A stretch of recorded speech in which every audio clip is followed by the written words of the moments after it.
a la pregunta esta, voy a leer. Bueno, primero me voy a referir a los que dieron lugar desde un punto de vista de diseño a la LOGSE, a la reforma educativa que se hizo en los años 90, que eran dos: Gimeno Sacristán y Ausubel como inspirador teórico del sistema educativo que se generó por el Partido Socialista en aquellos tiempos como reforma de la anterior ley. Aquellos decían que el aprendizaje debe ser significativo, que por otra parte, Gimeno Sacristán decía que las bases, en el libro blanco de la reforma, decían las bases de la reforma deben ser psicológicas. ¿Qué significa bases psicológicas? Significa bases nacidas en el estudio de cómo se desarrolla el pensamiento del niño, cómo se desarrolla el proceso de aprendizaje en el niño. Entonces, si la enseñanza debe ser, si la aprendizaje debe ser significativa, significa que tiene que haber bases para que sea significativa. Es decir, debe comprender.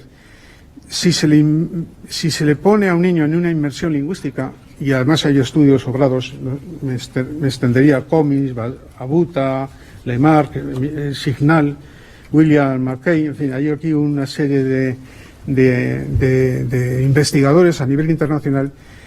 Si ese aprendizaje se hace en una lengua que no es la destreza de captación de significantes, de significados, de elementos cognitivos en el aprendizaje no existe. Memorizarán, pero no existe. Decía Brunner, los principales déficits parecen ser lingüísticos en el más sentido amplio de la palabra. La falta de posibilidad de participar en diálogos, de hacer perífrasis, de interiorizar el habla como vehículo del pensamiento. Es decir, que si no se dominan ciertas habilidades básicas, otras posteriores y más elaboradas se tornan cada vez más difíciles de alcanzar. A tenor de este hecho, podemos entender las crecientes diferencias en la inteligencia con la edad existente en grupos culturales desfavorecidos. Era lo que decía yo antes el problema de la desvertebración, desestructuración y fragmentación o estratificación social. Este es el efecto consecuente de ese modelo que no tiene en cuenta a los sujetos, a los educandos. No sé qué otra pregunta más, por favor, que habíamos. Vamos, lo comento, que si podría tener para el alumnado del País Vasco el modelo único del euskera alguna consecuencia que usted considere, que podría originar el que, teniendo la lengua materna, tengamos que vernos obligados a estudiar en euskera. Sin duda, es que los elementos objetivos están ahí. Los informes PIRS lo dicen. En los propios estudios de la propia consejería, a través del IBEI, lo manifiestan. El Consejo Escolar de Euskadi lo lleva diciendo en diferentes informes. Es decir, el sistema no funciona, pero no funciona porque no se aprende euskera, sino no funciona porque el modelo de inmersión no funciona, porque es diglósico, porque no puede hacerse un modelo de inmersión que contravenga la realidad social y cultural de los entornos en los que se desarrolla el alumno. Un niño que requiere un apoyo familiar no puede recibirlo, porque la familia, en los casos de familias de entornos castellanohablantes, lógicamente, porque la familia no puede ayudarle en una lengua que no domina. Entonces, están en clara situación desfavorecida con respecto a los alumnos normales. Entonces, esto si no se aborda, tiene consecuencias y también tiene responsables, como consecuencias de responsables que adoptan decisiones inadecuadas. Y no puede quedar esto impune a lo largo del tiempo, que pasen 40 años, que pasen 50 años, que siga pasando el tiempo y siga cayendo gente en el fracaso, en los diferentes fragmentos de la comunidad educativa. Muchas gracias, señor Ladrón de Guevara, por su presencia en esta ponencia. Le agradecemos su participación y bueno, nos despedimos y nosotros continuaremos con el programa que tenemos hoy. Eskerrik asko. Muchísimas gracias. Aquí, ¿no? De esta manera terminé una intervención en el Parlamento Vasco con ocasión de una ponencia que se me solicitó trasladara a la Cámara Vasca a los efectos de una ponencia sobre la modificación de la actual ley vigente de educación en el País Vasco. La reforma de esa ley mediante otra ley. Y comparecí, entre otros, en mi caso, para poner en solfa el sistema de inmersión lingüística en Vascongadas, en lo que llaman País Vasco. Por cuanto que vulnera graves derechos tanto de las familias como de los niños y genera fracaso escolar, y es un sistema diglósico, en tanto que cuanto contradice el entorno y la realidad sociolingüística y cultural de cada zona del territorio vasco, que es multiforme, es plural, en lo cultural y en lo social, en lo antropológico y en lo histórico. Y eso sería un tema a desarrollar en otro momento, porque es muy complejo. Entonces, en mi comparecencia, sojuzgué las políticas tanto educativas como de euskaldunización en la enseñanza, con un procedimiento científico, basándome en elementos científicos. Y este colofón que he puesto anteriormente, pues es el término de mi intervención a resultas de las preguntas de la única parlamentaria que tuvo a bien hacerme una interrogación, unas preguntas sobre la disertación que hice durante 15 minutos, donde apenas pude esbozar lo que luego sería la presentación de una ponencia de casi 50 páginas que registré en la Cámara. Pero es curioso cómo lo que llevamos defendiendo décadas, algunos, muy pocos, contra viento y marea y contra la imposición de una hegemonía de pensamiento absolutamente forzada desde el terrorismo y desde el secuestro de la sociedad civil y de sus libertades, desde un contexto absolutamente opresor, de eliminación fáctica de las libertades y de los derechos fundamentales constitucionales. En ese contexto se ha creado una hegemonía falsamente cultural y falsamente social, en la medida de que los individuos no hemos sido libres y algunos nos hemos jugado el pellejo defendiendo ciertas verdades que, por ejemplo, ahora vamos a desarrollar a través de un informe muy esquemático de España Confidencial respecto a las realidades existentes. No lo que nos dicen que es, sino lo que ciertamente es. Y vamos a ver algunos de esos textos que a continuación expondremos. Por ejemplo, una realidad. Dice ese informe: el porcentaje de aprobados en el caso del perfil 3, el equivalente a el C1 de euskera, o sea, alega, ni siquiera superó el 3%, con apenas 34 aprobados entre 1.135 funcionarios que se presentaron al examen el mes anterior. Esto fue, pues, hace poco. ¿Quiere decir esto que la gente es inútil, incapaz, está esclerotizada intelectualmente, no es capaz de aprender una lengua? No. Esto quiere decir que hay un filtro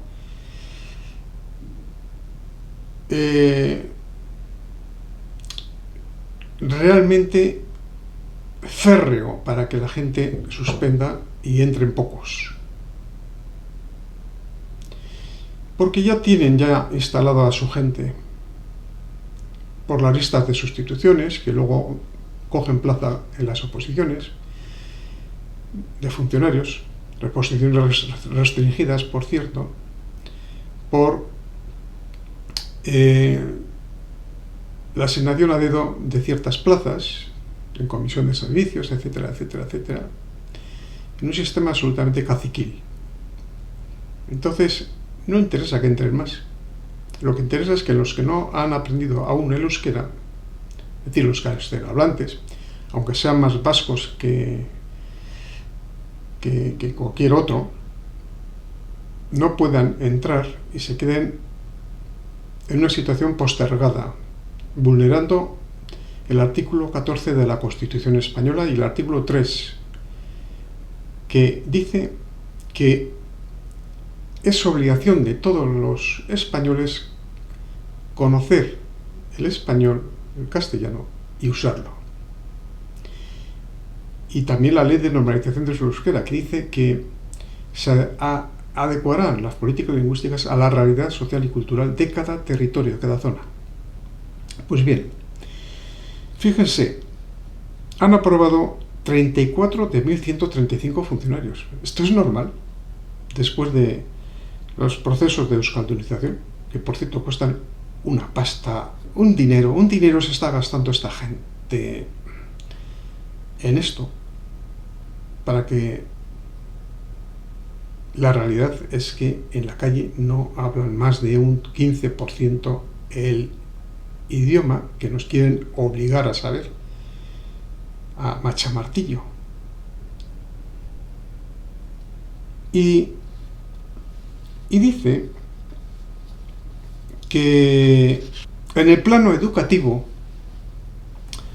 más allá de las oposiciones a la administración, el informe sobre segregación escolar en Vitoria, elaborado por Steilas, un sindicato nacionalista, y Abertzale, dejó patente que la lengua sigue sin ser vehicular entre los más pequeños, pese a que el 42,5% de los escolares usa la lengua en clase. Solo un 4,5% emplea el idioma en casa y apenas un 1,5% de los alumnos siguen usando el euskera con sus amigos. ¿Qué quiere decir esto? Que la realidad del entorno es aplastantemente castellanohablante, quieran o no, porque esto es luchar contra la naturaleza humana.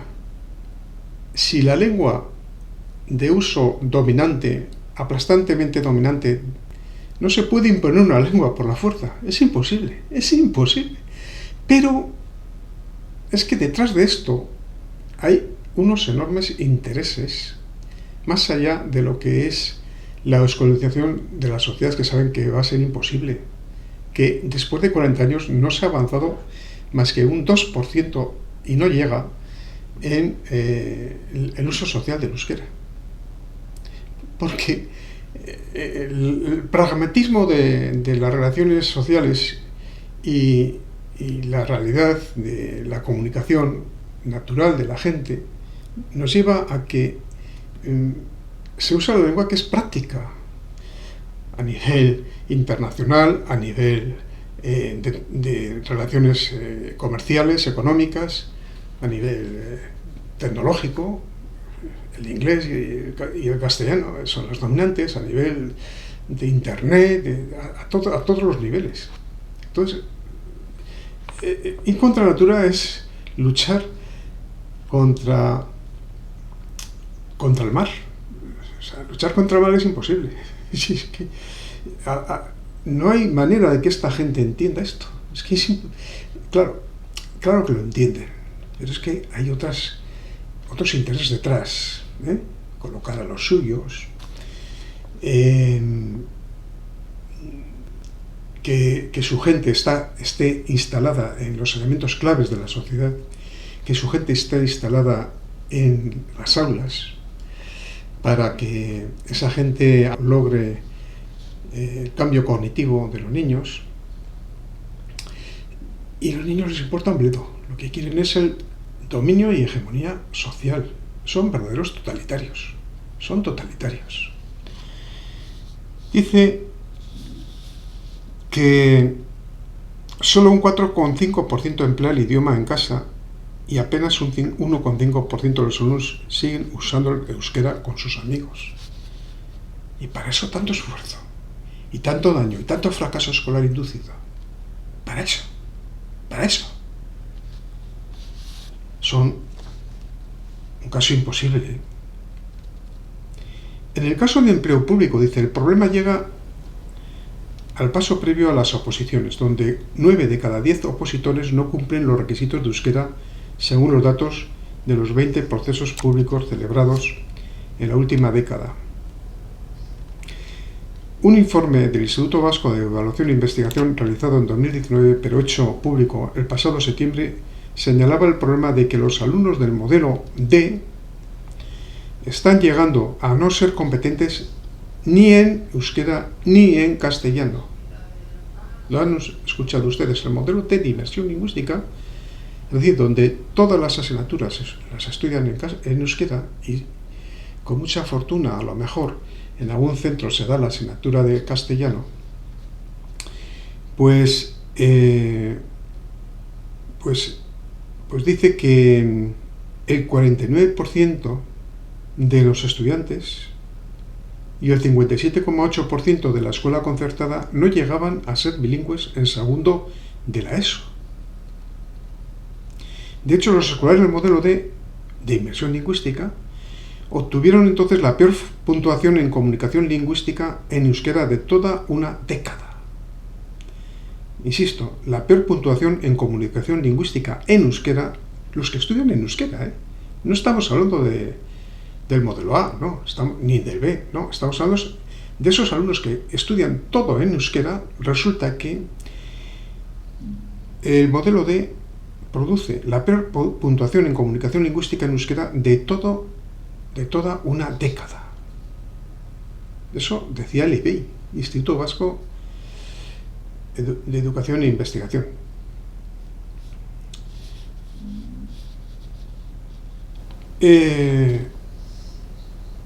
Y el sindicato UGT ha reclamado ante los datos anteriores que el gobierno vasco reflexione sobre la problemática del euskera y su urgencia en las administraciones públicas.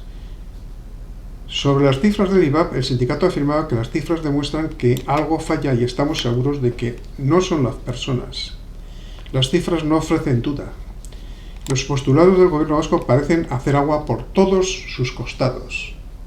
Desde luego, las afirmaciones anteriores resultan una crítica devastadora y el retrato de un fracaso absoluto, el de una política lingüística discriminatoria e injusta, ruinosa, pero además completamente inoperante incluso para sus propios objetivos nacionalistas de normalizar el euskera. Entonces, ¿por qué lo hacen? Porque la nueva ley que pergeñan de educación no solamente no corrige el desafuero, sino que dan un paso más.